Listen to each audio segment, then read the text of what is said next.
आपने आपने भी इस विवाद में अपना एक तार्किक यहां पर सॉल्यूशन सामने रखा है। लेकिन अब मैं संजीव उनियाल जी से बात करूंगा, फिर उसके बाद मैं कुछ जानकारियां भी सामने रखना चाहूंगा। लेकिन संजीव सर, मुझे पता नहीं क्यों ऐसा लगता है, क्योंकि आप सीनियर जर्नलिस्ट हैं, आप इसको थोड़ा सा विस्तार दीजिएगा। क्या ये सारी जो चीज है जिसकी शुरुआत हुई पहली से 5वीं तक वैकल्पिक हिंदी डालने की, और उसके बाद जीआरबी वापस ले लिया गया, जो कुछ हो रहा है, क्या ये ठाकरे ब्रांड को धार देने की एक कोशिश का नतीजा है?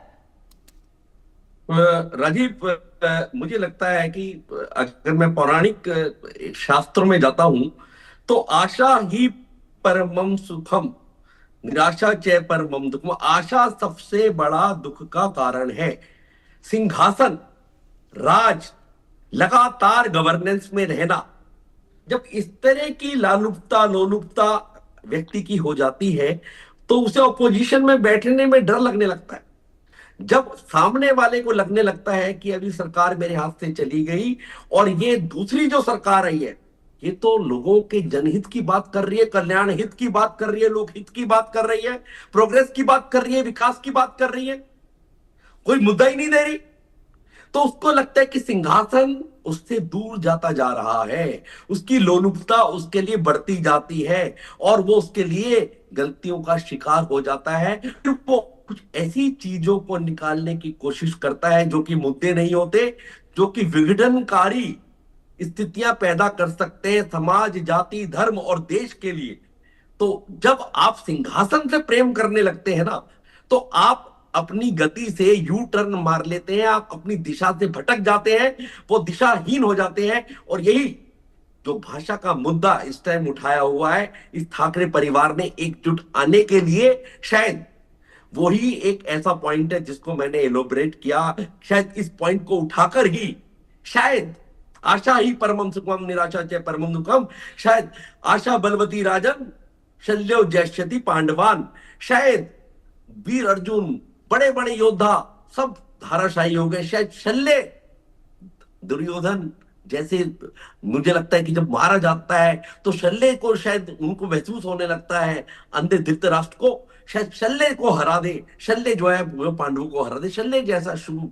तो मुझे लगता है कि जब इनका हर तरह से हताहत हो चुके तो इनको लगा कि आज अगर हम इस तरह की समस्या, इस तरह की जटिलता, इस तरह की लैंग्वेज प्रॉब्लम क्रिएट कर देंगे समाज में, मराठाओं के बीच में, तो मुझे लगता है कि हम सिंहासन पर दोबारा, राज ठाकरे भाई, हम ठाकरे भाई दोबारा से आ सकते हैं। परंतु मैं इनके थोड़ी सी हिस्ट्री भी में जाता हूं, इनकी जो ना पृष्ठभूमि में जाना चाहता हूं।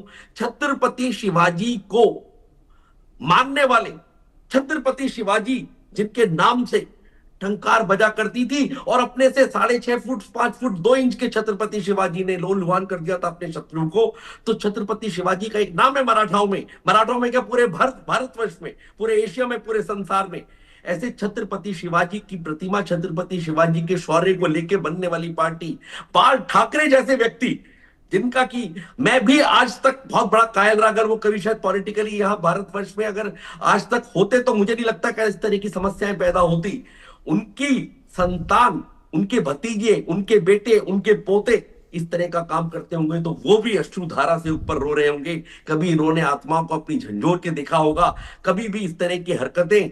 छत्रपति की शिवाजी के लगभग 30% सेना में बाहर के लोग थे, बिहार, बंगाल और उड़ीसा, इस तरह के लोगों की पूरी सेना तैयार करी थी मराठों की उन्होंने उस टाइम। मैं रिकॉर्ड्स में कह रहा हूं आपको। और बाल ठाकरे ने कभी भी इस तरह की समस्याओं को उजागर नहीं किया। परंतु देखिए कैसा दुर्दशा आने लगती है जब आप सिंहासन को लोलुपता में आप दिशाहीन हो जाते हैं। तो आपने इस भाषा के मुद्दे को नहीं, मतलब हाँ, मतलब सारी कोशिश है कि ठाकरे सरनेम, ठाकरे ब्रांड को मजबूत कर देना है, यही कहना चाहते हैं आप?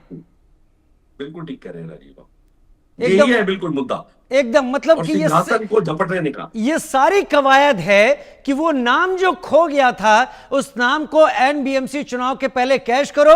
75,000 करोड़ रुपए का बजट है, जिसका उस 75,000 करोड़ रुपए के बजट को अपने हाथ में रखो और कम से कम मुंबई तक अपनी पहुंच बनाओ। लेकिन महाराष्ट्र के मंत्री नीतीश राणे के बयान को लेकर कांग्रेस, हमारे साथ कांग्रेस के राकेश सेट्टी हैं, लेकिन कांग्रेस भड़की हुई है। कांग्रेस के विधायक से हमने बात की।